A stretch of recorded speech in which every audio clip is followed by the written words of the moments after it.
標普500期權交易額創歷史新高，但入面60%係買緊 call。如果你而家仲喺度盲目追入 AI 股，你可能正喺度幫大戶接緊火棒。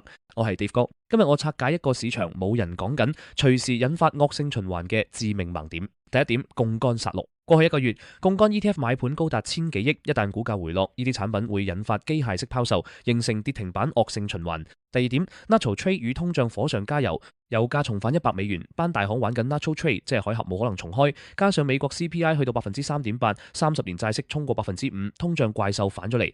第三點 ，AI 稅政治追擊，韓國政客提議只收 AI 國民紅利稅，市場驚到飆尿，單日蒸發3000億市值。記住，當 AI 變咗政客眼中嘅肥豬肉，政策風險先係最大嘅黑天鵝。你覺得今次係 AI 泡沫爆破嘅開始，定係純粹大戶震倉？留言話我知你係咪仲揸緊 AI 股？想知我點樣用 Pot 做保險，同埋具體點樣部署現金？去 Patreon 睇返我嘅深度數據分析。因為 AI 呢個故仔未完，千祈唔好喺呢個位接火棒。